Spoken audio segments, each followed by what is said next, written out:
So I've been doing digital art for a lot of years. Probably I started when I was 16, 8 years old if you want to count the usage of paint. And it's just a hobby of mine, but I really have a passion for it. So back then, I drew them freehand. I probably copy some of my works from other artists by using just a pencil, pen, paper, and then I scan them, and then I color them using the older version of Photoshop, the one that you fully own, not the monthly subscriber version that they have now. It was a dream for me. It was a journey that I cherish. It's basically my childhood. So what we're going to do now is to recreate some of my older works using Midjourney. And if you're a writer, the power of description will come in handy. Show, not tell, right? Alright, so let's start with this. This one is called Leap of Faith. I'm practicing perspective here and clouds. Let's go to Midjourney.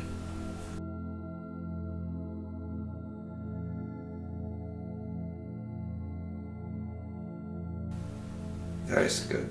So I can probably fix some of the bad rendering here, but overall it's pretty good. I'll probably fix the hands, lower leg, but other than that it's pretty good.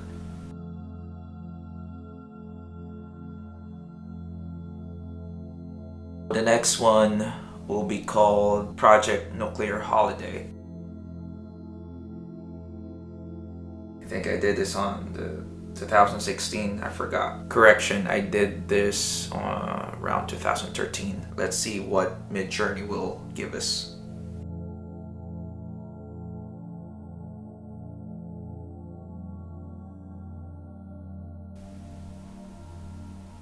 Well, that looks cool.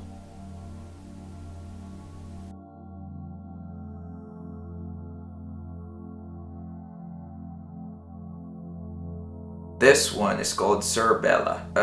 It's inspired by the dog from the underworld with 3 heads. So it's a woman with 3 heads.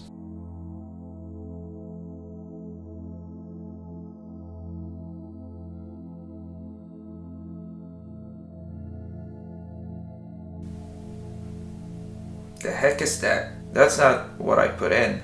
But I think Midjourney is still confused in some aspects of its, like, I don't know, prompting.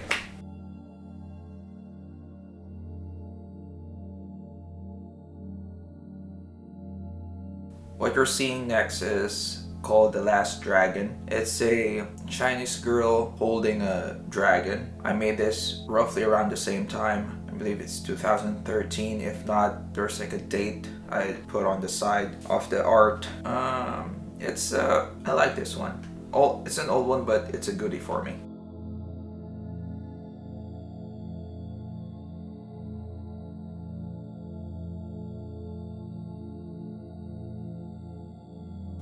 Well, it missed a couple of things. The fur, the blue fur is not there, and the intricate embroidery of the dragon on the dress, red dress, it's not there as well. But overall, it got what I was describing, so I'm still digging this one.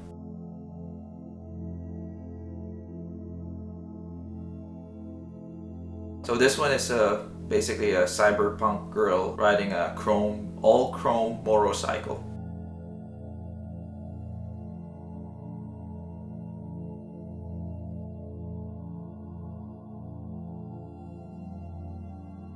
I hate it.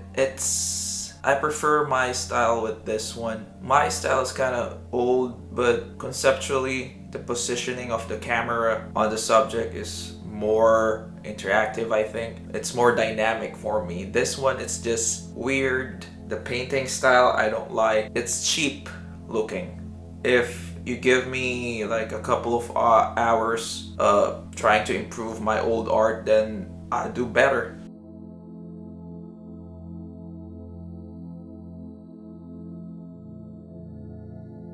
This is one of the OG art of mine. The art style is very, like, childish. Not childish, but it's pretty. My art style back then was pretty. It's more leaning towards anime style. This one is like a very cute teenage girl sitting down with pink wings and a bat wings. Anyway, don't judge me after this. Here's the art.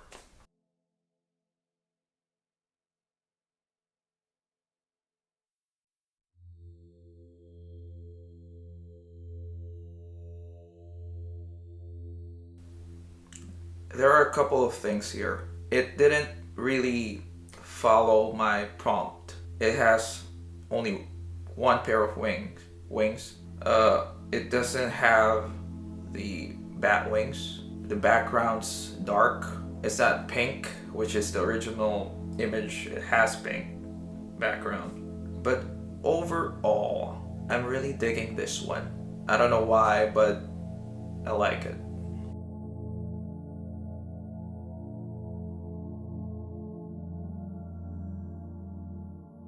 So this one, I don't really know how to describe this one.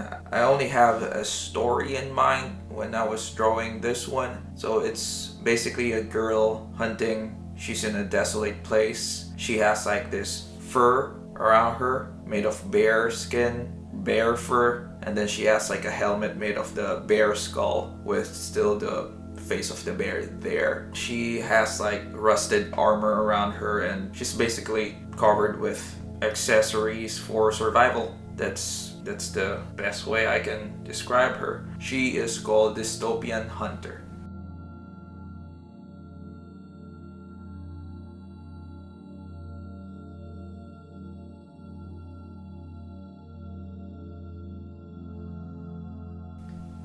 Well, it's fine.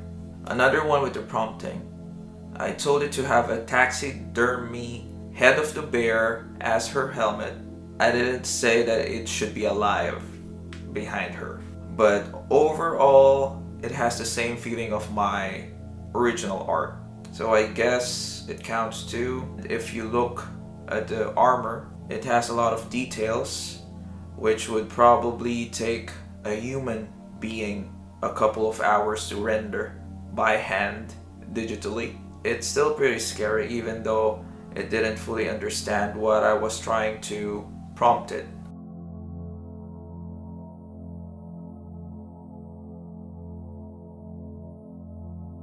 We've seen what Midjourney can do. It's very capable, that's for sure. Now we're going to my book covers. So let's see what it can give us.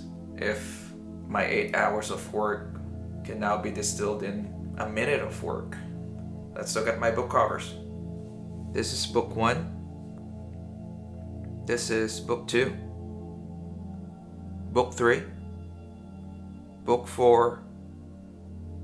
Book 5. And finally book 6. Let's do it.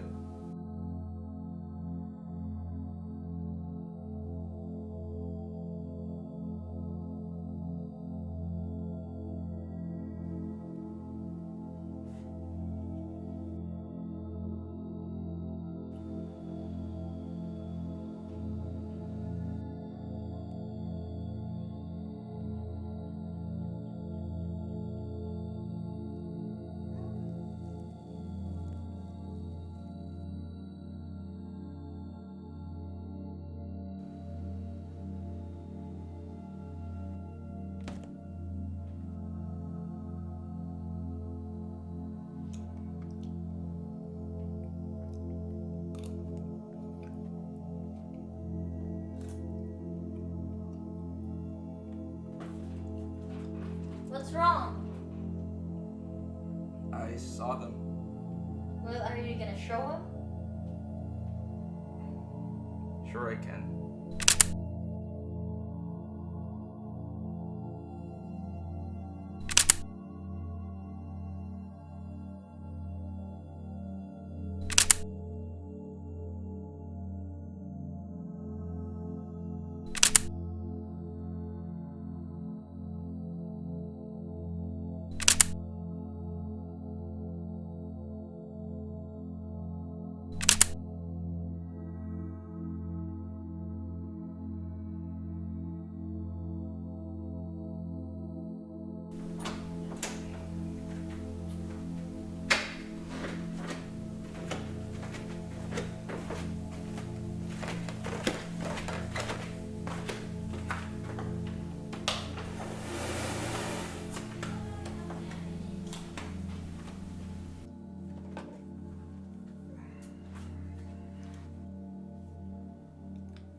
Where are we right now?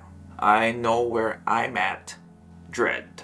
But oddly enough, there's hope.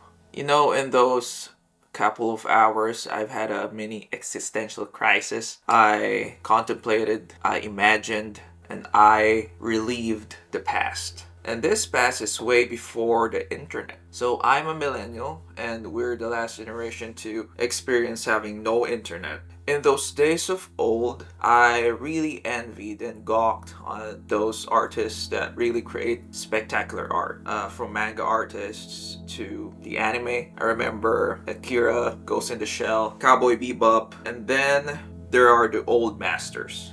There's Davinci, Caravaggio, Michelangelo, and some other Italian painters that I can pronounce the name. I thought about the equipments these modern artists used, and the olden ones as well, and to procure those materials, the materials that they needed to create masterpieces. A little background about me. I wasn't born rich. I wasn't born poor either. We were lower middle class. We have no space for a canvas, those art equipments back then. The brushes, the books needed, etc. The only way to create art is by using my pen and my ruled notebook and doodle while I'm in class, while the teacher is like speaking in front of me. I actually had a couple of stories about that. Almost got to a principal office. Like I said, the training, the art materials, the canvas, before the digital age, those cost money, and they still cost money. And back then, I don't really want to ask my parents for any of the money. I was too young to work, and maybe I was too lazy to work too. What can I say? I was a kid back then, and my parents let me be a kid. After a while, I was granted by a computer, a personal computer, after a couple of A pluses. A pluses for an Asian is a required thing to get what you want. So I was then granted with a computer. It's a computer with paint, meaning that I can color some of my doodles. Then, as years passed by, I discovered Photoshop. YouTube was born, tutorials in the internet were published for free. So I taught myself, and I admired the technology that let me practice this hobby of mine, this creative outlet. And I was thankful for this technology, and I'm still am. What I'm saying is, the more I think about this AI art producing software, the more I'm appreciating it. But at the same time, I'm scared for those who basically make a living as commercial artists. I'm a little bit angry too because of these AI art software are trained on these artists' art that has been available in the internet, because back then they thought that if their name is on the art, it's safe.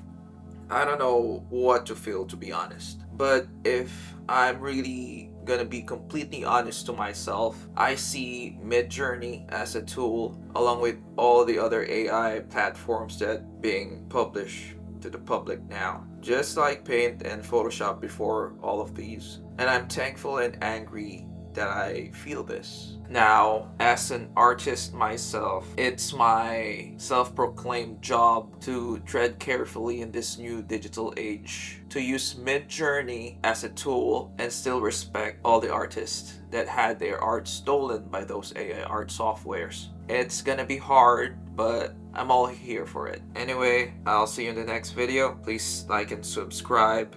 Good morning, good afternoon, and good night.